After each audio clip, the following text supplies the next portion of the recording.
हम लोग श्रीमद् भागवतम के तीसरे स्कंद के 21वें अध्याय के 38 से 44 श्लोक को पढ़ेंगे। देखिए 37वें हमने क्या सुना। तस्मिन् तस्मिन् सुधन्वन अहनि भगवान यत्य समादिशत् उपादायाश्रम पदम मुनेः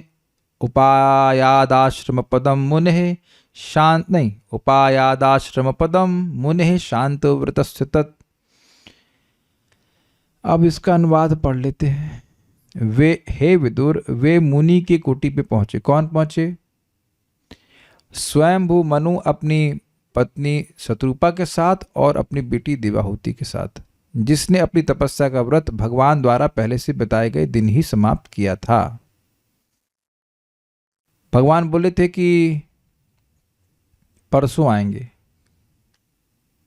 तो इसका मतलब आज बोले हैं भगवान, तो परसों आने कल समाप्त किए, तो अब परसों के दिन फ्री हैं।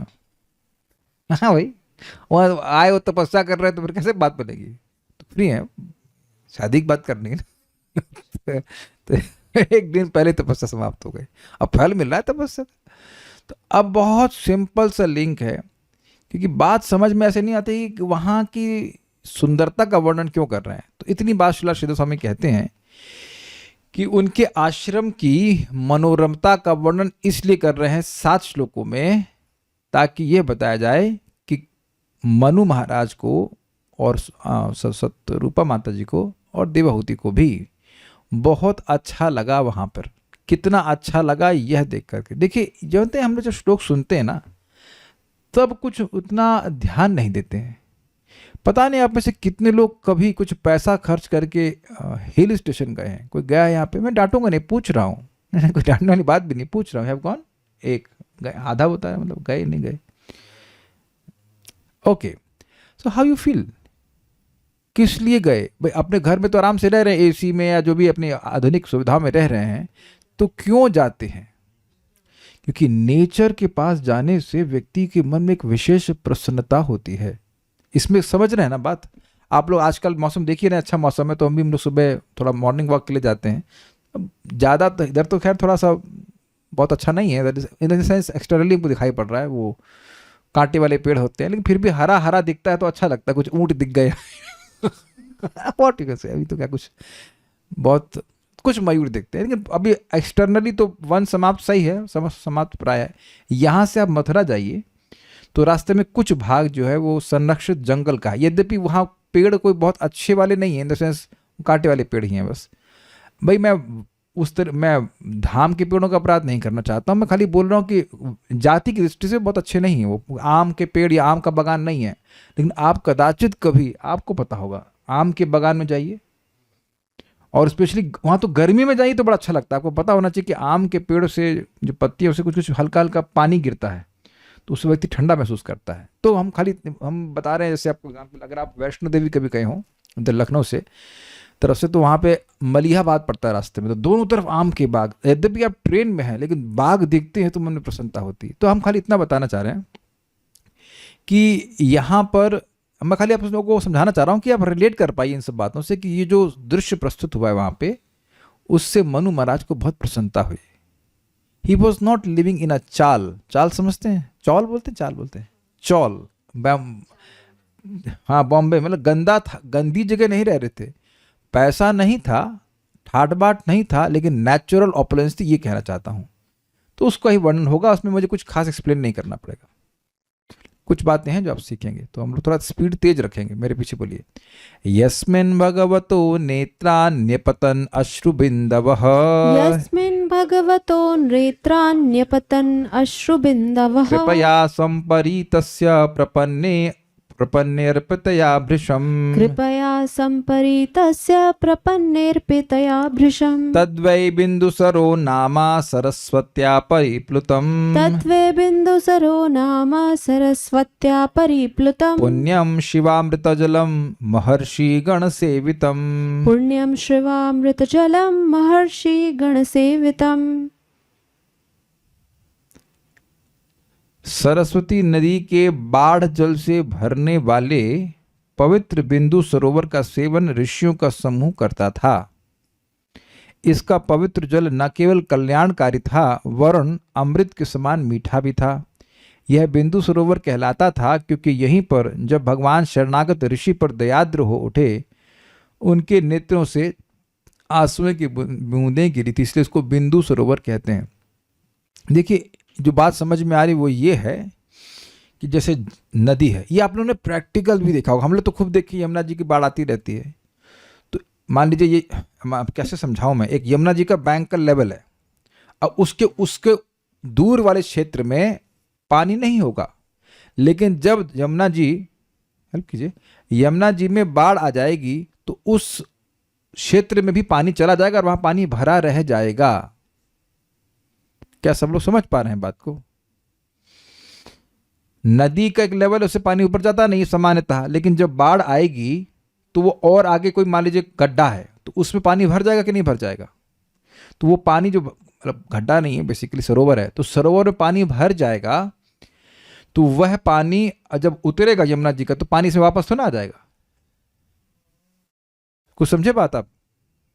साइंटिस्ट प्रभु समझ पा रहे हैं बात? नहीं, मेरे पास कोई प्रॉप नहीं है, लेकिन यू कैन विजुअलाइज इट। समझ नहीं आया? अब देखिए आप तो राजस्थान में रहते हैं तो आपको बाढ़ का क्या समझ में आएगा? समुद्र का एग्जाम्पल नहीं ले रहे हैं कि समुद्र में बाढ़ नहीं आती है, यहां जो एग्जाम्पल दिया उसको समझना भाई। अब हाँ, इसीलिए थोड़ा सा हो गया ना सब। देखिए विजुअलाइज कीजिए कि नदी है, अभी मान लीजिए अभी नदी है, नदी ऐसी बह रही है, या फिर कैसे मैं समझाऊं, कोई मेरे पास प्रॉप नहीं आ रहा है। ऐसे अब यमुना तो देखिए ना आप, तो अब बह रही है यमुना, तो अब एक लेवल से ऊपर नहीं जाती हैं। आप लोग देखिए ना कि यमुना जी में बाढ़ आती है तो गौशाला तक पानी आ जाता है, तो गौशाला में गौशाला की तरफ वो भी हृद है, कोई गड्ढा है, और वह पानी से नहीं भर जाएगा, लेकिन जब यमुना जी का पानी उतरेगा तो पानी तो उसमें रह ही जाएगा ना, इसमें क्या कठिनाई है? काले हृदय नहीं देखे आप यहाँ पे? तो अभी तो वहां पे खैर पानी नहीं है, लेकिन अगर पानी इतना बढ़ गया कि उस पर ओवरफ्लो गिर गया तो भर जाएगा ना। अब आ गया समझ, ठीक है। तो यहाँ इसको ही हम लोग पहले थोड़ा नहीं समझ पाए थे कि कैसे वह सरोवर नदी से घिरा हुआ था। नदी का पानी बढ़ा, उसमें पानी डाल दिया, उसके बाद पानी से बना रहेगा, ये बात है। अच्छा, बाकी शब्दों को हम लोग अन्वय में देखेंगे।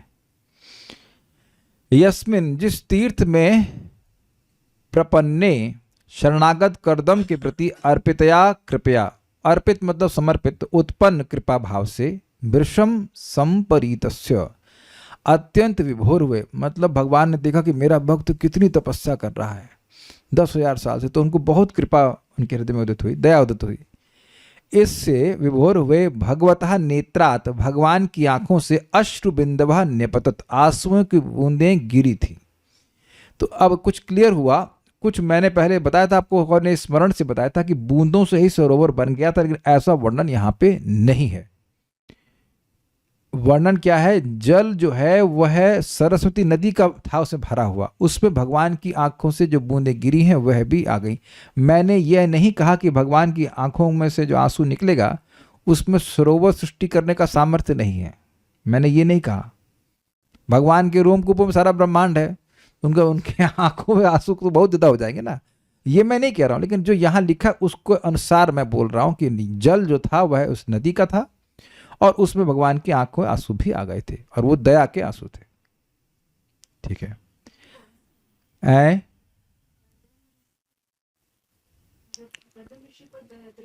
हाँ, कर्दम ऋषि पे दया हुए ना, क्योंकि बहुत समय से तपस्या कर रहे थे, तो उनको देखे तो उनकी आंख से आंसू आ गया, ये बात है। सरस्वती नदी से परिप्लुतम, सरस्वती नदी के द्वारा घिरा हुआ। परिप्लुत का अर्थ वही प्रभा समझा रहे हैं, भरा हुआ, उसी अर्थ में कह रहे हैं, भरा हुआ।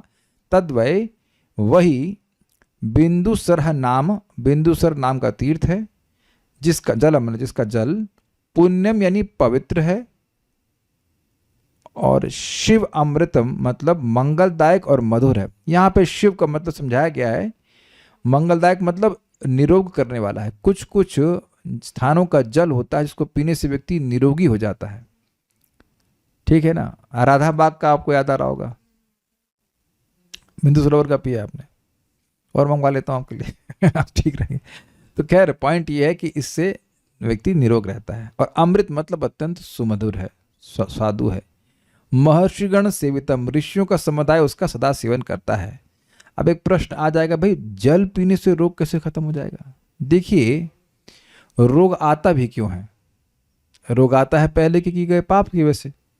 तो किसी किसी स्थान विशेष का जल इतना पुण्यात्मक होता है कि व्यक्ति के पाप को नष्ट करता है। ये लॉजिक हमको समझ में आ रहा है।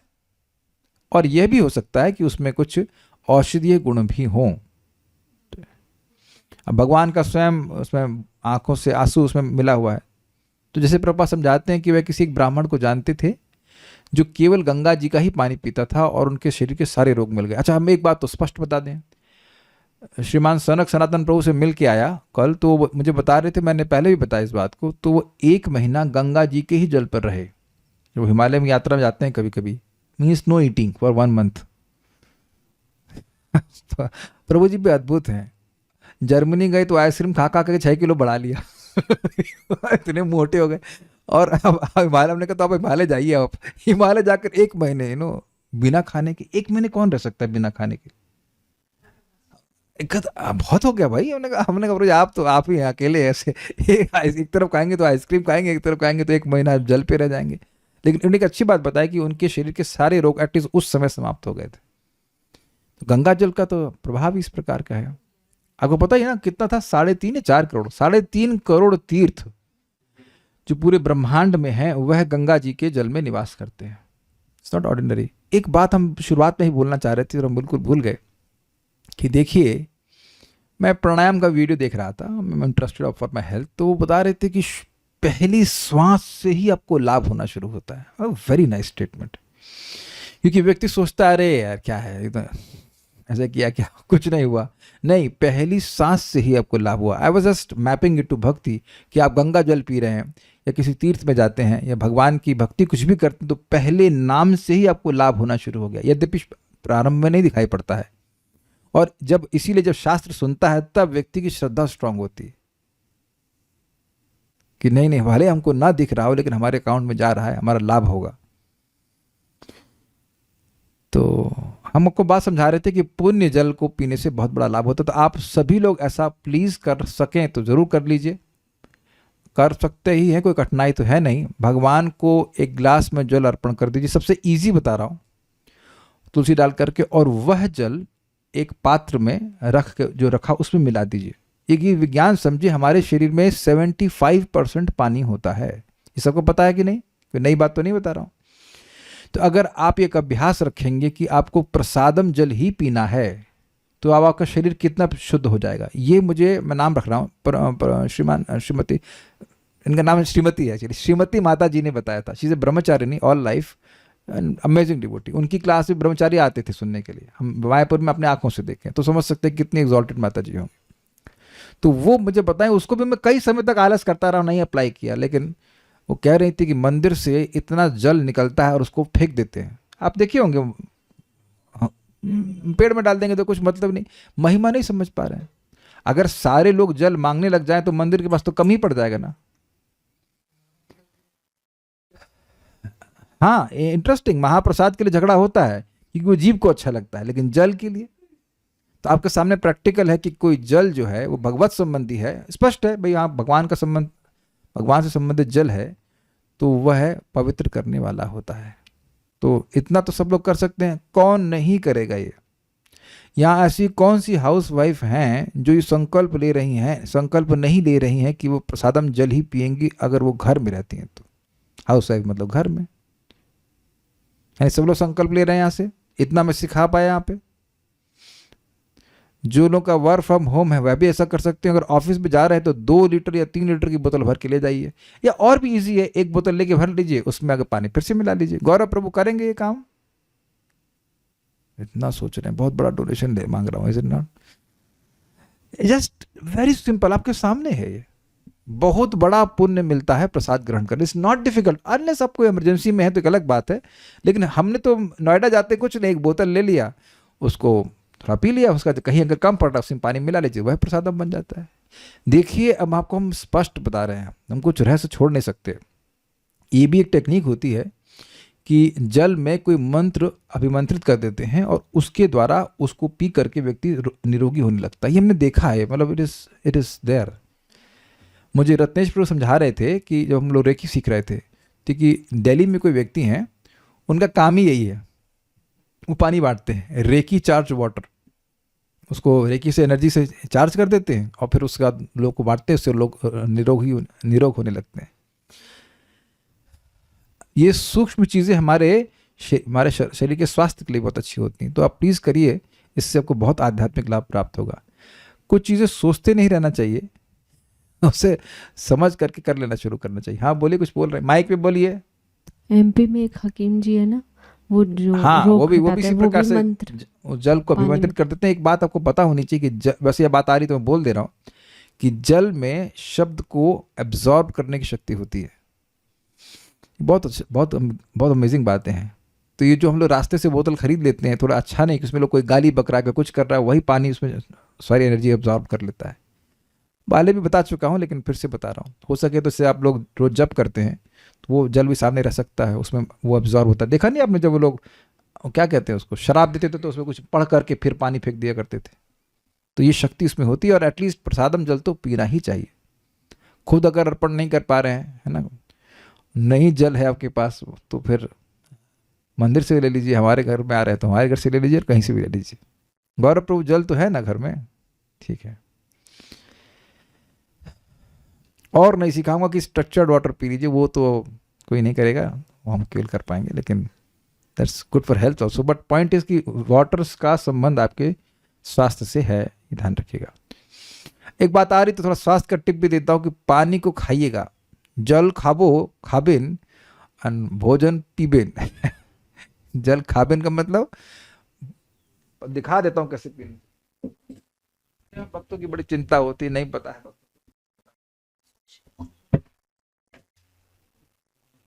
तो जल ऐसे लीजिए and then you drink. This is not, मैं तो पहले ऐसे पीता था, ऐसे लिया, मतलब ऊपर लिया ग्लास और गड़गड़ गड़गड़ गड़गड़ सीधे ना ना ना, ठीक है।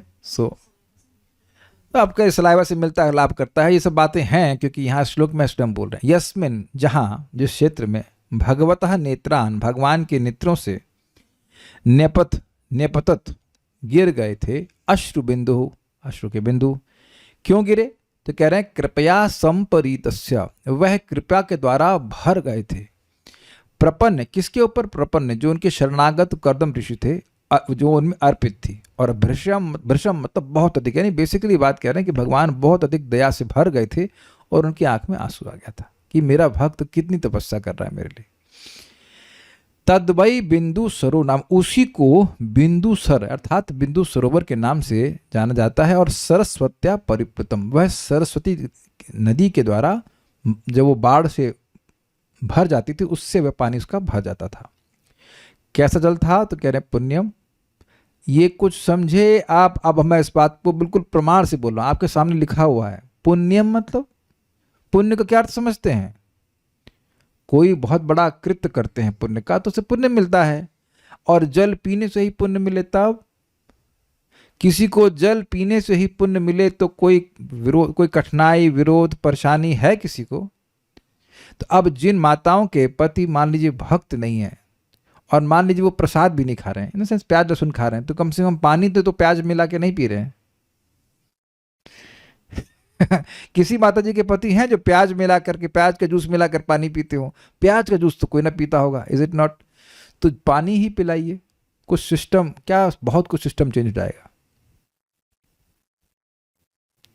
बहुत बड़ा, देखिए बात समझिए, जब हमारे पास पुण्य होते हैं, जब हमारे पुण्य फलीभूत होते हैं, तब व्यक्ति की भक्ति में रुचि होती है। भगवान उसको गाइड करते हैं, जाओ भाई भक्तों की बात सुन, समझो। ये विज्ञान समझिए, किसी को दोष मत दीजिए कि भक्ति का स्वीकार नहीं कर रहा है। ये शाम तो अंतगतम पापम जननाम पुण्य कर्मणाम ते द्वंद्व मोह निर्मुक्ता भजन्ति माम दृढ़व्रतः। जिनके पुण्य खूब इकट्ठे हो गए और पाप नष्ट हो गए, वह खूब दृढ़ता से भक्ति करते हैं। बिल्कुल क्लियर है, तो सहायता कीजिए। देखिए आपके सामने ही लिखा है कि जल में पुण्य, और सब बहुत अच्छा कर सके तो गंगा जल घर में रख सकते हैं और गंगा जल को मिला दीजिए, वो भी कर सकते हैं, बहुत अच्छा है। मैंने फिर रिपीट करूंगा, पूरे ब्रह्मांड के 3.5 करोड़ तीर्थों का जो पुण्य है वह गंगा जी में निवास करता है। अब बिंदु सरोवर तो दूर पड़ेगा, तो गंगा जी का जल तो होगा ही सबके पास, तो ये पुण्य देने वाला है। पुण्य मतलब जीव की अविद्या का नाश करने वाला, पुण्य मतलब पापों का नाश करने वाला। शिव मतलब रोग नाश करने वाला, और अमृत जल मतलब अमृत की तरह सुस्वादु जल था। महर्षि गण सेवितम, महर्षि गणों के द्वारा वह सेवित था, यानी कि महान ऋषियों को भी ये विवेक है कि कौन सा जल पीना चाहिए। Now you have evidence. देखिए, बार बार समझिए कि शास्त्र सुनकर के हम वो चीजें सीख रहे हैं जो हमें अपनी भौतिक दृष्टि से नहीं समझ में आती। आपके सामने प्रसादम जल रख दिया जाए, आपके सामने सामान्य जल रख दिया जाए, तो कोई भी तो हम अंतर नहीं समझ पाएंगे, लेकिन अंतर हमारी चेतना में पड़ने वाला है।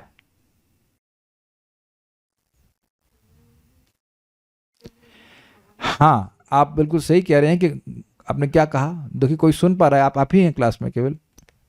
प्रभु जी, गंगा जल भी प्रसादम जल ही और भगवान के चरणों से निकल रहा है। यस, गंगा जल भी प्रसादम जल है, और अगर आप घर में भगवान को अर्पण कर रहे हो तो वह जल भी परफेक्ट है, कोई कठिनाई नहीं। एक बात और आप लोगों के हेल्थ के लिए हम बोल दे रहे हैं कि प्लास्टिक की बोतलों से पानी नहीं पीजिएगा। You switch to stainless steel, और ऐसे पात्र में भी मत रखिएगा जिसमें प्लास्टिक के टैप होते हैं। आप समझ पा रहे हैं ना, वो जो आजकल डिस्पेंसर वगैरह आने, तो पूरा प्लास्टिक का ही होता है। वो प्लास्टिक उस पानी में चली जाती है और उसके नैनो पार्टिकल्स हमारे इंटेस्टाइन से फंस जाते हैं, चिपक जाते हैं। तो बहुत लंबी कथा हो जाएगी, लेकिन हम बात आप लोगों के लिए नोट कर दें। हमारे घर में 2 घड़े हैं, उसमें पानी रख देते हैं, उसको हम ठीक कर लेते हैं और उससे स्टेनलेस स्टील में ट्रांसफर करते हैं, वहीं से पानी पीते हैं। That is the best way. Okay, so will go forward. Shridhari, उस आश्रम में प्रवेश करने मात्र से महाराज मनु को परमानंद की प्राप्ति हुई, इस बात को बतलाने के लिए यस्मिन इत्यादि 7 श्लोकों के द्वारा पहले आश्रम का वर्णन करते हुए मैत्रेय महर्षि कहते हैं। मतलब ये बता रहे हैं कि इनको बहुत आनंद हुआ, ये नहीं बता रहे हैं सीधे कि मनु महाराज जाके क्या बात की। तो he is developing the story very nicely. आप देखिए कि कोई कथा या मूवी वगैरह में भी कोई सुंदर सीन दिखाएंगे, ये नहीं कि सीधे क्या बात हो रही शुरू कर देंगे। बहुत बार जैसा करते हैं, सीनिक कुछ चीज़ वर्णन करते हैं तो बहुत डिटेल में वर्णन कर रहे हैं, ये एक बात है।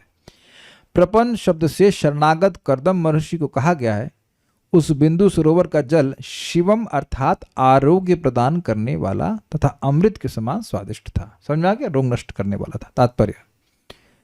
कर्दम मुनि ने भगवान की अहेतु की कृपा प्राप्त करने के उद्देश्य से तपस्या की थी, और जब भगवान वहां पहुंचे तो वह इतने दयाद्र, दयाद्र मतलब दया से आद्र ना, आद्र मतलब होता है गीला, जब सॉफ्ट हो उठे। ऐसे भगवान करते बहुत सॉफ्ट है, जब देखते हैं कि भक्त खूब तपस्या कर रहे हैं उनके लिए, तो उनके हृदय और द्रवीभूत हो जाता है।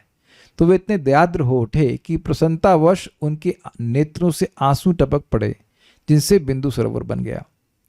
अतः बिंदु सरोवर को बड़े बड़े साधु तथा विद्वान पूछते हैं, क्योंकि परम सत्य के दर्शन शास्त्र के अनुसार भगवान और उनके नेत्रों के आंसू अभिन्न है, मतलब उसमें भगवान विद्यमान है, ये बात है। अब एक बात अजीब सी लग रही है कि अभी प्रभुपाद ने कहा था कि वो जल नदी से आ रहा है, और अभी कह रहे हैं कि उन नेत्रों से जो आंसू टपक पड़े उससे बिंदु सरोवर बन गया। तो देखिए, समन्वय ये हो रहा है कि सरोवर पहले से रहा होगा और उसमें भगवान के बिंदु पड़ गए तो उसका नाम बिंदु सरोवर पड़ गया। यही बात समझ में आ रही है। जैसे हृदय तो यहाँ पे पहले से ही थी, सरोवर पहले से था यहाँ पे, लेकिन जब कालिया आ गया तो उसका नाम कालिया हृदय पड़ गया। ऐसा बात, ऐसे समझ पा रहा हूं मैं। जिस प्रकार भगवान के पांव के अंगूठे का पसीना पवित्र गंगा नदी बन गया था, उसी प्रकार भगवान के दिव्य नेत्रों से गिरे आंसू बिंदु सरोवर बन गया। ये दोनों ही दिव्य हैं जिनकी महान साधु तथा विद्वान पूजा करते हैं। यहाँ पर बिंदु सरोवर के जल को शिवामृत जल कहा गया है। शिव का अर्थ होता है चंगा करने वाला, मतलब निरोग करने वाला। जो कोई भी बिंदु सरोवर के जल को पीता है उसके सारे रोग दूर हो जाते हैं। इसी प्रकार जो कोई भी गंगा जल में स्नान करता है उसके सारे भवरोग जाते रहते हैं, मतलब अविद्या पर्यंत रोग भी चला जाएगा। जैसे अब शालिग्राम की महिमा में लिखा हुआ है कि मान लीजिए आपके पास गंगा जल नहीं भी है तो शालिग्राम जी का स्नान करा दिया तो वह भी भगवान की वो गंगा जल के बराबर ही हो जाता है। ये बात करें सेम चीज़। या और भगवान के विग्रह हैं तो उनकी सेवा कर सकते हैं। अगर आप भगवान को नहला नहीं रहे हैं तो आप जल तो अर्पण कर ही सकते हैं। ऐसे दावों को बड़े बड़े विद्वानों तथा प्रामाणिक पुरुषों ने स्वीकार किया है और आज इस कलयुग में भी लोग ऐसा करते हैं। अब देखिए बात यह है कि लोग कहेंगे अरे भाई हमारे घर में जो रोग हैं हम तो गंगा जल पीते हैं या भगवान का जल पीते हैं तो कहाँ रोग ठीक हो रहा है। देखिए बात ऐसा नहीं है। बहुत सारी चीजों का सूक्ष्म प्रभाव होता है और वो हमें तुरंत नहीं दिखाई पड़ता है,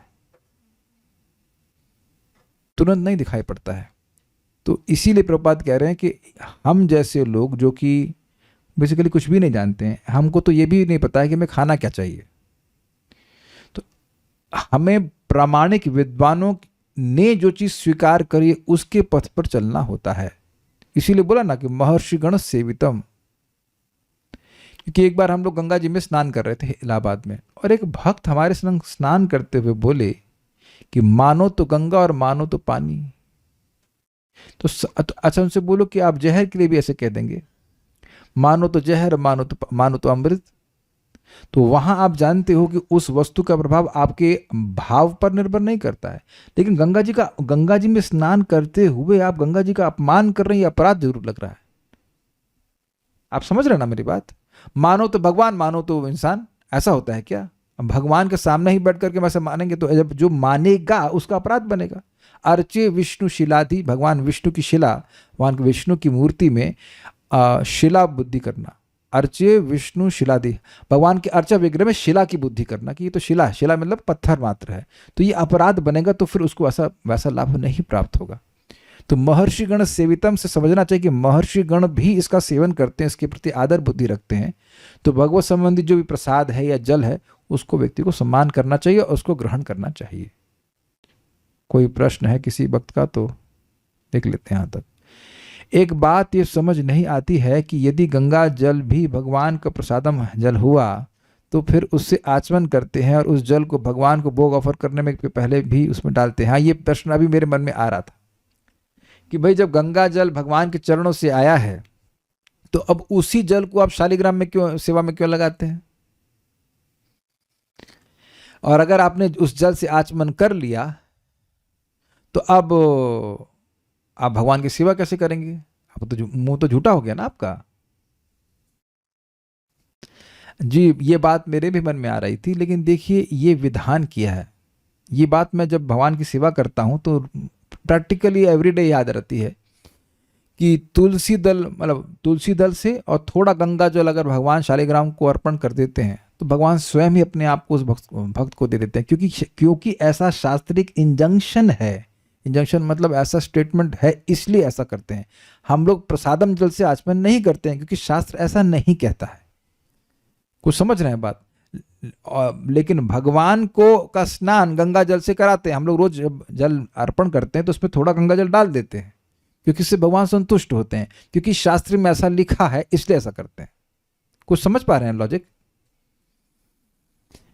नहीं तो अपने लॉजिक से काम चलेंगे तो गड़बड़ हो जाएगा ना। अच्छा, दूसरा बात, आप लोगों के पास जरा वो दीजिए, हम समझा देते हैं। आचमन पात्र दीजिए। मान लीजिए गंगा जल नहीं है तो हम लोग क्या करते हैं? ये उंगली ऐसी, ये देख रहे हैं, ये वाली, ये वाली उंगली, ये वाली छोटी वाली से बड़ी वाली, इसको ऐसे डालते हैं। फिर बोलते हैं ओम गंगे च यमुने चैवा गोदावरी सरस्वती नर्मदा सिंधु कावेरी जले अस्मिन संधिनिम कुरु। कितनी 7 नदियां हैं ना। तो इन 7 नदियों का मैं इसमें मंत्र के द्वारा इन सबका आवाहन कर रहे हैं। तो 7 नदियां, इसमें गंगा जी भी हैं। अच्छा, तो यमुना जी में भगवान नहाए, ओम गंगे च यमुने चैवा, तो वो तो पूरा ही चरणामृत हो गया, है कि नहीं? तब एक प्रभुपाद समझाते थे कि एक माता जी, जब प्रभुपाद दादा दामोदर में रहते थे तो एक माता जी यमुना जी का जल लेके आती थी भगवान के स्नान के लिए। उस समय की बात थी। तो जिसमें वो ऑलरेडी स्नान किए हुए हैं उसमें फिर से क्यों स्नान करेंगे? तो लॉजिक मत लगाइए, क्योंकि शास्त्र में ऐसा लिखा हुआ है कि इन पवित्र नदियों से पवित्र नदियों के जल से भगवान का स्नान होता है। बस सीधी बात।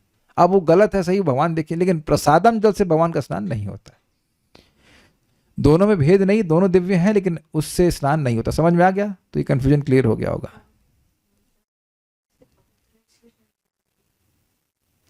कह रहे हैं एक भक्त कि राधा कृष्ण के स्नान का जल कैसे यूज कर सकते हैं अगर गमले में नहीं डाल सकते? देखिए, मैंने यह नहीं कहा कि गमले में नहीं डाल सकते, मैं ये कह रहा हूं कि उसको आप स्वयं पीजिए, वो आपके लिए लाभकारी होगा। फिर भी बच जाए तो गमले में डाल दीजिए, उससे पेड़ को भी लाभ होगा, लेकिन आप अपने पहले लाभ के चक्कर में रहिए ना। Make sense? हमारा तो पानी कभी खत्म ही नहीं होता, सॉरी कभी बचता ही नहीं है तो उससे कोई कठिनाई नहीं होनी चाहिए। देखिए, हम लोग केवल भागवतम पढ़ नहीं रहे हैं, we are like small kids learning something good for ourselves.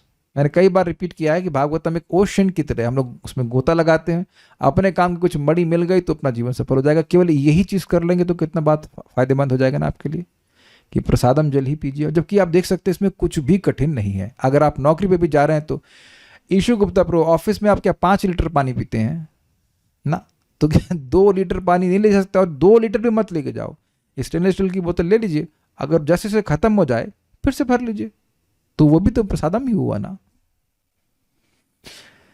तो उम्मीद है कि सभी भक्तों इसको करना शुरू करेंगे। It's not that difficult at all, just trying to be conscious about what you are doing. ठीक है, अब यहाँ पे वहाँ की सीनिक ब्यूटी का वर्णन हो रहा है, मेरे पीछे बोलिए। पुण्य द्रुमालता जालैः कूजत पुण्य मृगाद्विजैः। पुण्य द्रुमालता जालैः कूजत पुण्य मृगध्वजैः। पुण्य द्रुमालता जालैः कूजत पुण्य मृगध्वजैः। पुण्य द्रुमालता जालैः कूजत पुण्य मृगध्वजैः। हाई कहाँ से हुआ? ध्वजैः। पुण्य द्रुमालता जालैः कूजत पुण्य मृगध्वजैः। पुण्य द्रुमालता जालैः कूजत पुण्य मृगध्वजैः। द्विजैः जो, ठीक है। सर्व ऋतु फल पुष्पाढ्यम वनराजी श्रियान्वितम। सर्व ऋतु फल पुण्य पुष्प सर्व ऋतु फल पुष्पाढ्यम वनराजी श्रियान्वितम। बोलिए। सर्व ऋतु फल पुष्पाढ्यम वनराजी श्रियान्वितम। पुण्य द्रुमालता जालैः कूजत पुण्य मृगद्विजैः। पुण्य द्रुमालता जालैः कूजत पुण्य मृगध्वजैः। सर्व ऋतु फल पुष्पाढ्यम वनराजी श्रियान्वितम। सर्व ऋतु फल पुष्पाढ्यम वनराजी श्रियान्वितम। सरोवर के तट पवित्र वृक्षों तथा लताओं के समूहों से घिरे थे, जो सभी ऋतुओं में फलों तथा फूलों से लदे रहते थे। इंटरेस्टिंग, हर ऋतु में कोई भी पेड़ फूलों और फलों से नहीं युक्त रहता है, लेकिन ये एक विशेष वृक्ष थे जो हर ऋतु में फल और फूलों से युक्त थे। So it was not ordinary. और जिनमें पवित्र पशु तथा पक्षी अपना अपना बसेरा बनाते थे और विविध प्रकार से कूजन करते थे। यह स्थान वृक्षों के कुंजों की शोभा से विभूषित था। एक फोटो हम डाल दिए, कुछ दिख रहा होगा, कुछ कुछ पेड़ हैं सुंदर सुंदर और एक सरोवर भी है। केवल ये आर्टिफिशियल फोटो भी कितना सुंदर लग रहा है। सोचिए किसी स्थान में कभी आप ऐसे जाएं वास्तविक रूप से। हमको नहीं पता कि आप में से कितने लोगों का ऐसा अनुभव है, लेकिन भगवान की कृपा से जो भी कह लीजिए, हमको का अनुभव है ये बाली जाने का। I want for preaching there, और झरने हैं और मतलब पहाड़ हैं। Really it is very pleasing. At least आपके जो मतलब भौतिक रूप से भी देखें तो बहुत बहुत प्लीजिंग लगता है। वो पिकनिक स्पॉट था वहाँ पे, उसमें बादल आ रहे थे वेरी एस्टॉनिशिंग। वहाँ पे बहुत सुंदर सरोवर भी था। तो इस प्रकार की चीज़ें मन को प्रसन्न करने वाली होती हैं। पहले तो ऋषि मुनि तपस्या ऐसी स्थानों पे करते थे, बिल्डिंग बना के तो नहीं करते थे। तो इस प्रकार का उनका प्राकृतिक नैसर्गिक ऐश्वर्य था। पुण्य द्रुमा, वह तीर्थ पवित्र वृक्षों। भाई कुछ ऐसे वृक्ष होते हैं जिससे ना कोई फल होता है ना कुछ होता है, केवल कांटे होते हैं, जैसे कैक्टस। पता नहीं लोग कैक्टस अपने घर में क्यों लगाते हैं। This is very inauspicious. आप जानते हैं तुलसी जी पवित्र हैं, और भी जैसे आप आम का पेड़ को पवित्र मानते हैं। अशोक, आपने सुना होगा, अशोक भी पवित्र होता है, उसकी पत्तियों की लड़ बनाई जाती है। आम के हैं, मनी प्लांट भी आप बोल रहे हो तो हम स्वीकार कर लेते हैं, बट हमको नहीं पता, बट इट्स कंसिडर्ड ऑस्पिशियस। तो ऐसे करके पवित्र होते हैं। नीम के पेड़ को भी पवित्र कहते हैं। तो ऐसे बहुत सारे पेड़ हैं। अब मैं नोटिस ही कर रहा था कि हमने सुना है बात, आई मे बी रॉन्ग, हिस्ट्री हमको पता नहीं कितना सत्य है, लेकिन ये जो NH2 बनाया था, शेरशाह सूरी ने बनाया था शायद, और उसने दोनों तरफ जो ओरिजिनल मतलब रोड थी, दोनों तरफ आम के और से पेड़ लगाए थे। पर ये परम पूज्य राधा गोविंद महाराज से हमने सुना था कि वाराणसी से कहीं बता रहे थे, कोई रास्ता था, उसमें दोनों तरफ आम के पेड़ लगाए गए थे। अब तो जब रोड एक्सपैंड करेगी तो काट दिया गया उसको, उनको, लेकिन उसमें बड़ा लाभ था, बच्चे जाए चढ़ें और आम की खा लें। तो अब कोई साधु जा रहा है और बेचारा भूखा है, तो वो आम का पेड़ लिया खा लिया। अब यहाँ लगा दिया यूकेलिप्टस, यस, महाराज के प्रवचन में सुना। अब यूकेलिप्टस का तो पहली बात फल नहीं है, और चढ़ेगा कौन? कितने लोगों को यूकेलिप्टस पे चढ़ने का अनुभव है यहाँ पे? तो ऐसे खाली देख सकते हैं।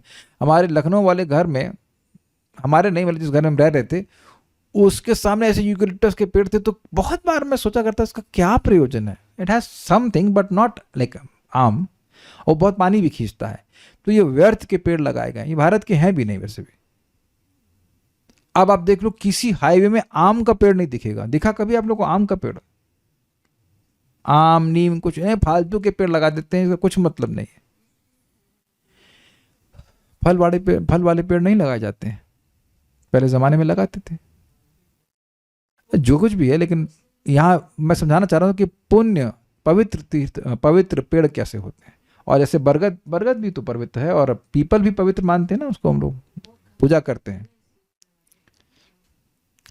वह तीर्थ पवित्र ध्रुव यानी वृक्षों और लताओं के, हाँ, जैसे बहुत सारी लताएं भी पवित्र होती हैं, जैसे फूल वाली होती है ना, मधु मालती, ऐसे नाम है ना, अलग अलग आता, उनके जालई और समूह से। इसीलिए जो मैंने फोटो दिखाई थी वो आपको काफी घना दिखाया था, मतलब इतना। अब जाल का मतलब समझ ही रहे हैं कि एक पेड़ दूसरे की शाखाएं दूसरे पेड़ की शाखाओं से लॉक हो रही होंगी, यही अर्थ है। एकदम घना जंगल था, ये बात है। आप इंग्लिश में से कहते हैं, भूल रहा हूं एक शब्द, नहीं, जिसमें सूर्य का प्रकाश भी अंदर नहीं प्रवेश करता, उसे क्या कहते हैं? ऐसे जंगल को हम भूल रहे हैं, लेकिन एक शब्द आता है। अरे कैनोपी नहीं बोलते भाई, कुछ कहते हैं, मैं भूल रहा हूं। बट ऐसे अफ्रीका में जंगल है जहां पे सूर्य का प्रकाश भी नहीं अंदर जाता है, इतना घने हैं। अफ्रीका में भी सुना ऐसा होगा। अब खत्म हो तो अलग बात है, हम आप लोग को ज्योग्राफी की बात बता रहे जो हमने पढ़ा था। एनीवेज, तो वहां पे इस प्रकार से घना जंगल था। पुण्य मंगलमय मृग मतलब पशुओं, और कूजत द्विजय चहचहाते हुए पक्षियों से। तो कहेंगे द्विज मतलब तो ब्राह्मण होता है। तो द्विज मतलब पक्षी कैसे हुआ? 2 बार जो जन्म ले पक्षी, पहले अंडे से जन्म लेते हैं और उसके बाद फिर जन्म लेते हैं, इसलिए उनको द्विज कहा जाता है पक्षियों से। जैसे कि उल्लू एक पवित्र पक्षी नहीं है, चमगादड़ तो खैर पक्षी है ही नहीं, लेकिन उल्लू एक पवित्र, उल्लू और कौवे आदि ये सब पवित्र पक्षी नहीं है। हंस पवित्र पक्षी हैं, तो इसलिए आपको फोटो में इसी प्रकार से दिखाया गया था। तो वहां पे जो पक्षी थे वह भी पवित्र थे, ये कहते हैं। सर्व ऋतु फल, सभी ऋतुओं के फलों और पुष्पों से आढ्यम संपन्न यानी भरे हुए, लदे हुए, वनराज श्रियान्वितम, वृक्षों के कुंज की शोभा से सुशोभित थे। वृक्षों के कुंज मतलब वृक्षों के बहुत सारा समूह था। अब आप में से पता नहीं कितने लोगों को कभी अनुभव हुआ है कि अपना मैंगो का ट्री, उसमें 2-4 मैंगो निकल गए। 2-4 मैंगो निकलते हैं तो प्रसन्नता हो जाती है। मैं इसलिए बोल रहा हूँ कि हम फार्म को कुछ समय के लिए देख रहे थे, इको फार्म में, तो वहाँ प्रभु जी ने कुछ, अजय फार्म में, तो कुछ मैंगो के पेड़ लगाए थे, तो उसमें से आम निकल आए, तो इतनी प्रसन्नता हुई, 1-2 आम। लेकिन अगर आम पूरा भरा हुआ हो तो कितनी प्रसन्नता होती है। कभी घर में पपीता लगा है आपके यहाँ किसी घर में?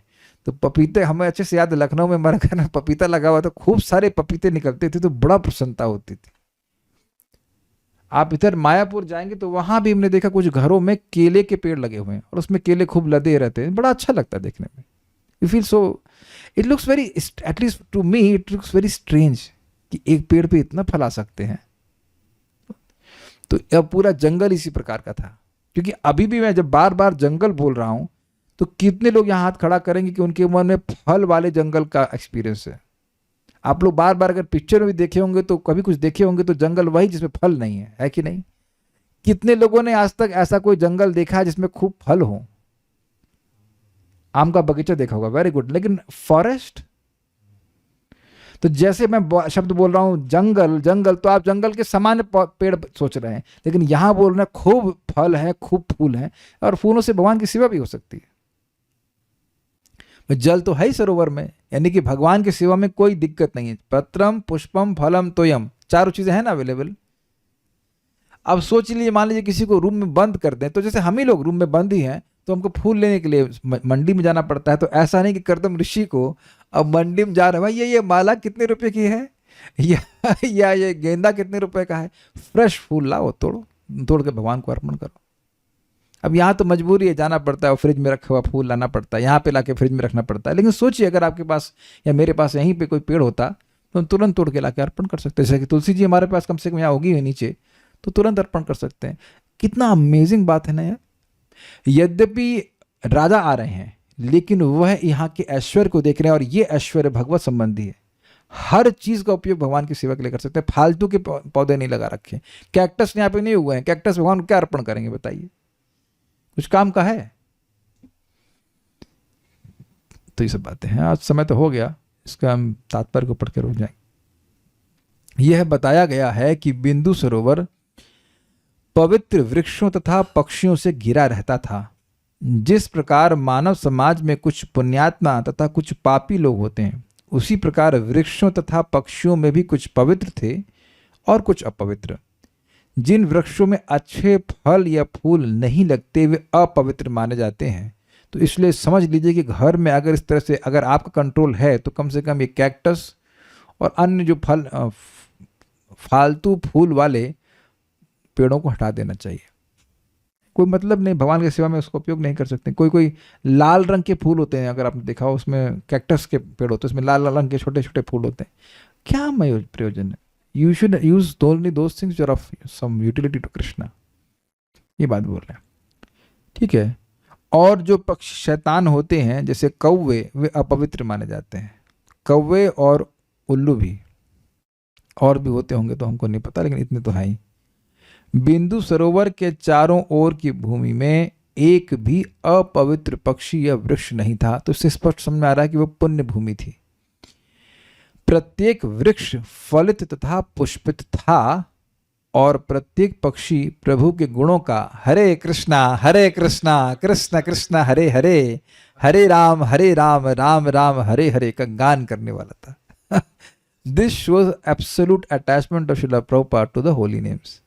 अब ये देखेंगे कि ये तो श्लोक में है नहीं, लेकिन प्रभुपाद आपसे हरे कृष्ण मंत्र बुलवाना चाहते ही हैं।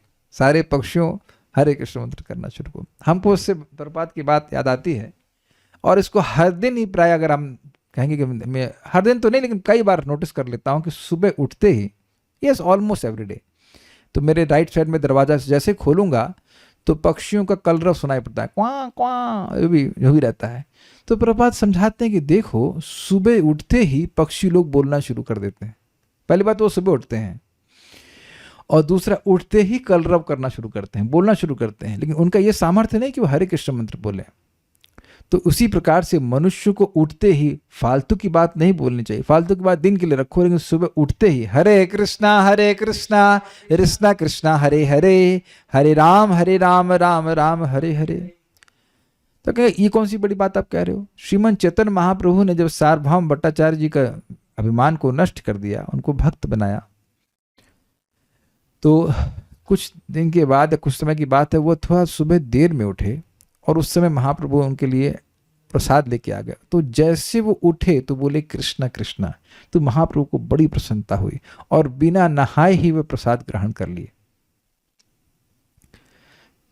ये एक बहुत बड़ी बात है ब्राह्मण के लिए, बिना गायत्री किए, बिना स्नान किए कैसे आप कुछ खा सकते हैं। लेकिन वो श्लोक भी कोट किए कि इसमें कोई समय का नियम नहीं है प्रसाद आदि में।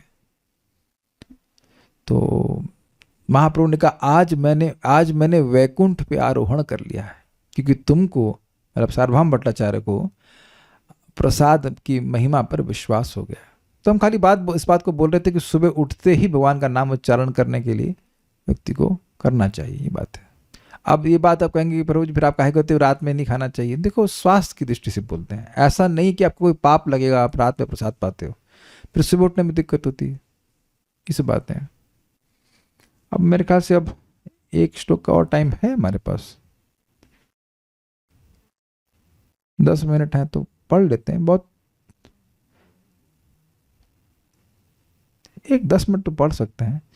मत्ता द्विजा गणैर्घुष्टम मत्ता भ्रमर विभ्रमम, मत्ता द्विजा गणैर्घुष्टं मत्ता भ्रमर विभ्रमम्, मत्ता बर्हि नटाटोपम आह्वयन् मत्त कोकिलम, मत्ता बर्हि नटाटोपम् आह्वयन् मत्त कोकिलम्। तो सुंदर लग रहा है ना सुनने में। मत्त द्विजा गणैर्घुष्टम मत्त भ्रमर विभ्रमम, मत्ता द्विजा गणैर्घुष्टं मत्ता भ्रमर विभ्रमम्, मत्त बर्हि नटाटोपम आह्वयन् मत्त कोकिलम। मत्ता बहिर्नटाटोपम् आह्वयन् मत्त कोकिलम्। बोलिए।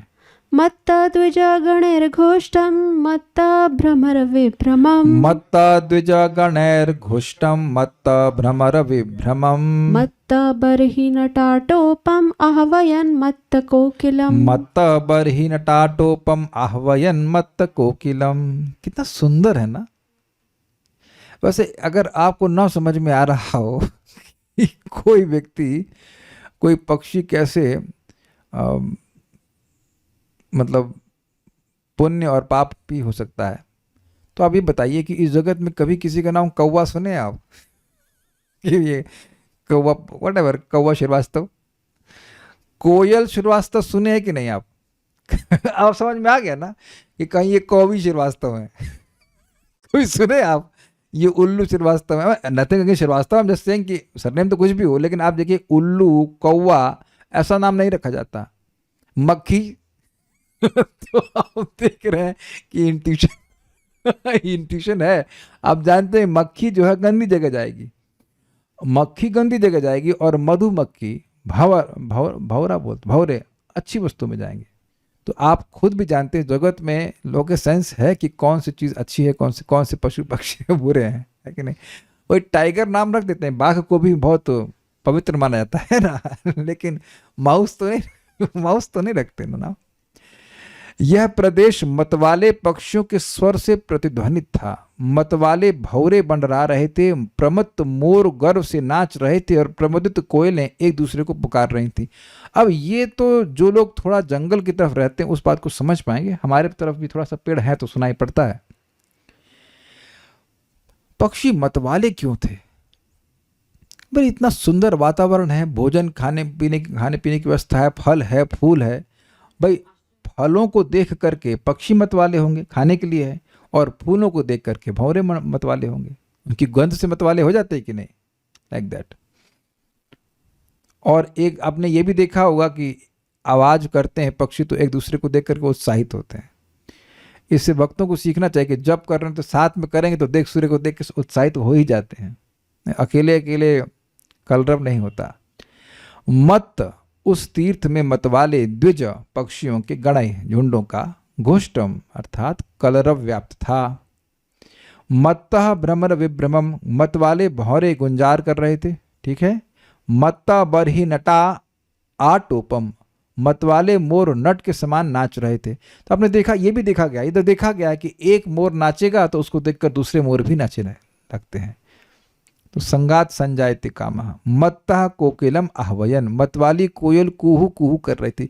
कुछ लोग जो बहुत अनुकरण करने में तेज है, आप कभी ट्राई करना कि कुहू ऐसा करके बोलेंगे, हम तो एक्सपर्ट नहीं, लेकिन ऐसा करेंगे तो वो आवाज सुनकर वो भी बोलने लगती है। हाँ, ऐसा करने लग जाते हैं। मत्ता द्विज गणैर घोष्टम, जो मतवाले पक्षी थे वो उनके जो शब्द था वहां पे कलरव था विद्यमान। मत्ता भ्रमर विभ्रमर, और जो मतवाले भ्रमर थे उनका गुंजन सुनाई पड़ रहा था। अगर ये कभी सुना है कि नहीं सुना आपने, मधुमक्खी का तो सुना होगा, जब कभी छत्ता लग जाता है तो घीं ज़ूं ऐसे करके करती है। मत बरही नटा टोपम, नट का मतलब होता है नाचने वाला। तो वो जो बरही अर्थात मयूर थे वो एक नर्तक की तरह सुंदर नाचने लग गए थे। आहवयन मत कोकिलम, और कोकिलें यानी कोयलें एक दूसरे को आवाहन कर रही थी, कू और ऊ ऐसे करके हो रहा था। ये आप किसी स्थान में चले जाएं, ऐसी आवाज कोयल की आती हो, कितना सुंदर लगेगा। हम लोग को अनुभव है, गौशाला में भी इस प्रकार से था। तो आप कुछ फोटो रखी गई है, मयूर हैं, ये कौवे नहीं हैं, ये कोयले हैं। हाँ, इधर मयूर बोलता है हमारे घर के पीछे की तरफ। तात्पर्य, यहाँ पर बिंदु सरोवर के चारों ओर के क्षेत्र में सुनाई पड़ने वाली मधुर ध्वनियों की सुंदरता का वर्णन है। मधु पीकर काले भौरे मतवाले हो रहे थे। मधु कहाँ से मिला उनको? फूलों से। और मादकता में गुनगुना रहे थे। प्रमुदित मोर नटों तथा नटियों की तरह नाच रहे थे, मतलब नर्तकों की तरह नाच रहे थे। और प्रमुदित कोयलें अपने जोड़ीदारों को पुकार रही थीं। आगे हम लोग कल सुन लेते हैं। बहुत छोटे से हैं वैसे तो, अगर आप लोग हाँ कर देते फिर हमारा टॉपिक चेंज है। कल फिर मनु महाराज आ जाएंगे, कहेंगे हमको रोक दिए तुम। मेरे पीछे बोलिए, हम लोग उसको एक एक बार बोल के आगे पढ़ लेते हैं। कदम्ब चंपका शोका करंज बकुलासनैः, कदम्ब चंपका शोका करंज बकुलासनैः, कुंद मंदार कुटजैश्च्यूत पोतैर अलंकृतम, कुंद मंदार कुटजैश्च्यूत पोतैर अलंकृतम, कारंडवैः प्लवैर्हंसैः कुररैर जलकुक्कुटैः, कारंडवैः प्लवैर्हंसैः कुररैर्जलकुक्कुटैः, सारसैश्चक्रवाकैश्च चकोरैर्वल्गुकूजितम्, सारसैश्चक्रवाकैश्च चकोरैर्वल्गुकूजितम्। इस तो स्पष्ट है, खाली पक्षियों के नाम हैं और उनके पेड़ों के नाम हैं, तो इसलिए हम इसका अन्वय नहीं देखेंगे, अनुवाद देख लेते हैं। बिंदु सरोवर कदम्ब, कदम्ब पता ही होगा, कदम्ब चंपक, इधर बहुत सारे चंपक के हैं। अशोक, करंज, बकुल, बकुल भी देखा हुआ है, आसन नहीं पता, कुंद, मंदार, कुटज तथा नव आम्र के पुष्पित वृक्षों से सुशोभित था। वायु, कारांडव, प्लव, हंस, कुररी, जलपक्षी, सारस, चक्रवाक तथा चकोर के कलरव से गुंजायमान थे। तो ये फोटो हमें कुछ दिखा दिए, इस रिप्रेजेंटेटिव फोटो। इस तरह से बहुत सारे पक्षी हैं और वह बहुत सारा आवाज कर रहे हैं, और वहाँ बहुत सारे फल वाले पेड़ भी है, इनका नाम यहाँ पे रख दिया गया है। तात्पर्य पढ़िए आप तात्पर्य। इस श्लोक में वर्णित सभी वृक्ष परम पवित्र हैं और उनमें से कई से यथा चंपक, कदम्ब तथा बकुल से अत्यंत सुहावने पुष्प निकलते हैं। जल मुर्गी तथा सारस के मधुर स्वर से चारों ओर का प्रदेश अत्यंत सुहावना लग रहा था और एक अति उपयुक्त आध्यात्मिक वातावरण की उत्पत्ति हो रही थी। बांग्ला श्लोक देखते हैं।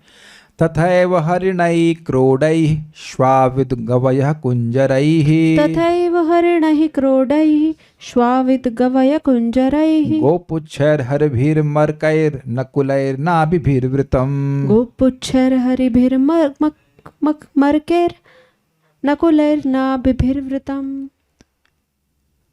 इसके तटों पर हिरन, सूकर, शाही, शाही समझते हैं जिसके वो कांटे जैसे होते हैं, वो कांटे को थ्रो करती है, इंग्लिश में क्या कहते हैं भूल गया, लेकिन पॉर्क्यूपाइन, यस पॉर्क्यूपाइन, नीलगाय, हाथी, लंगूर, शेर, बंदर, नेवला तथा कस्तूरी मृगों की बहुलता थी। तो कुछ फोटो दिखा दिए, हाथी है, वाघ है, सॉरी सिंह है, हिरन है, और शायद एक और नेवला भी दिख गया आपको उसमें, सुअर भी है, और कस्तूरी मृग भी दिख गया होगा आपको, बंदर अंदर भी घूम ही रहे हैं इधर से। तो कुछ फोटो दिखा दी, कुछ अंदाज दे रहा है किस तरह का। ये बताइए कि क्या, अगर आप, चलिए आप भक्ति की दृष्टि से मत सोचिए, लेकिन ये बताइए कि क्या इस तरह का वातावरण आपको मन को लुभाएगा नहीं? और एक अमेजिंग बात यह भी कि आपस में झगड़ा नहीं कर रहे हैं। ये शेर है कि खा नहीं रहा है उनको। ये हम लोग कहीं किसी एक गीता के महात्म्य में सुने हैं कि कहीं पे स्थान पे ऐसे आश्रम में पहुंचते हैं जहां पे परस्पर स्वाभाविक रूप से जिनका नैसर्गिक विरोध है, फिर भी उस स्थान के प्रभाव से वह वैर नहीं करते हैं। हम लोग पढ़ चुके हैं सके। केवल फोटो कितनी अच्छी लग रही है ना, तो सोचिए अब अगर वास्तविक रूप से वो स्थान ऐसा हो तो कितना सुंदर लगेगा। बहुत मन एक्चुअली प्रसन्न हो जाता है ऐसे स्थानों में जाकर। तात्पर्य यस ठीक है। व्यतिरेक में सोचिए, मतलब ये सॉफ्टवेयर इंजीनियरिंग कर रहे होते, ऐसे निकले होते मोटा चश्मा पहन के, अरे कि जरा प्रोग्रामिंग खत्म कर लें, तो नो कैसा लगता है उनको। नहीं सच्चा नाइस प्लेस इज स्टेइंग। तात्पर्य इससे एक और समझ लेना चाहिए कि भाई ऐसे स्थान अब हैं ही नहीं जहाँ पे रहकर कोई भजन भजन कर पाए। तो इसीलिए सारे वो लाभ जो ऐसे स्थान पे रहकर हजारों साल भजन करने से मिलते, वो घर बैठे ही मिल जाते हैं भगवान का नाम उच्चारण करने से। कस्तूरी मृग सभी स्थानों पर नहीं मिलता, वह केवल बिंदु सरोवर जैसे स्थानों में ही पाया जाता है।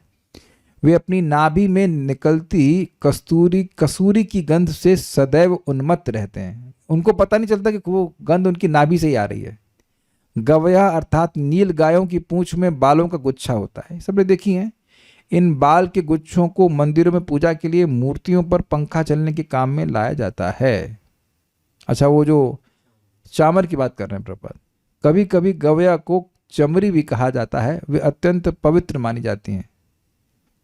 अभी भी सोच लीजिए कि अगर भगवान के ऊपर वो चामर का उपयोग हो रहा है तो कितना पवित्र होगा। तो इसीलिए पवित्र पशुओं की कैटेगरी में इसको रखा जा रहा है। आज भी भारत में अनेक बंजारे हैं जो कस्तूरी तथा चमड़ी के बालों का व्यापार करते हैं। उच्च श्रेणी के हिंदुओं में इनकी अत्यधिक मांग है और आज ही भारत के बड़े बड़े शहरों तथा ग्रामों में व्यापार चलता है। तो अब हम लोग कल सुनेंगे कि मनु महाराज आकर के वो क्या देखते हैं। और कोई प्रश्न किसी बात का है तो मैं देख लेता हूँ।